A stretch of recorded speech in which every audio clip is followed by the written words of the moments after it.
Can you imagine life before the pill? I mean, I can think about it, and I'm so glad that I lived in an age where young girls had the pill. And in school, the truth is that young girls, 15 and 16, are on the pill because I would go out with them, and they were protected because they knew this was going to happen. But before they had the pill, can you imagine how many blowjobs there were? How much anal sex? I mean, because men haven't changed. I mean, we want it so bad. And then girls had to navigate that horrible, horrible mess. And you couldn't have vaginal sex. And now you could have vaginal sex pretty much just for recreation. I mean, it's just like having dinner. It's just another thing that brings us comfort in our life, and it's beautiful and it's glorious. And if you have someone you love and y'all have an intimate relationship and become very comfortable with each other, oh my God, it is an outlet for ecstasy that can be achieved every day. Every day you can have a little bit of ecstasy, and that's what the pill has given us, the science of the pill. And abortion is the same thing. For the pill is 90 something percent accurate. Well, if it doesn't work, then we need an option for that.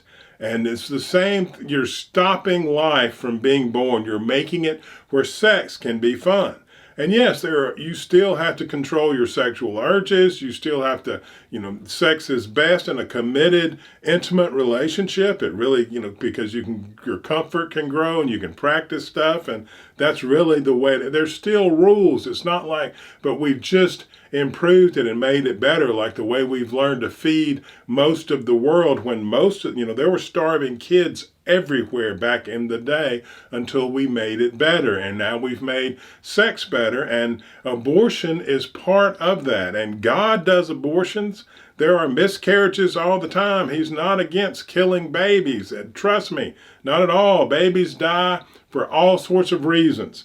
And if we want to stand up, we can do what we have to do inside of a woman's body. Make sure she owns her body. It's hers. And anything that happens to it is her business. And she understands the female body better than any of us. Men will never understand that. It's just a goddamn mystery, which makes it so wonderful and amazing. But then leave them to it, because you don't understand it. And we need abortion to keep things going forward. We need people to be able to control their reproduction, so we can have people only reproduce when they've created an environment that is good for the child. All these criminals and serial killers come from people having children when they really didn't want to and shouldn't.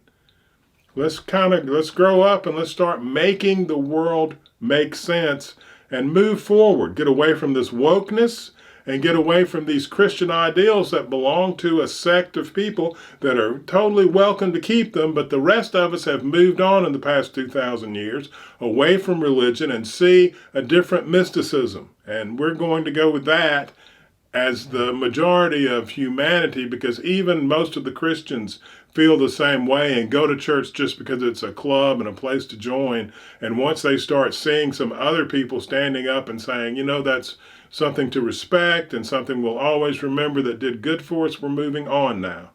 And we need to.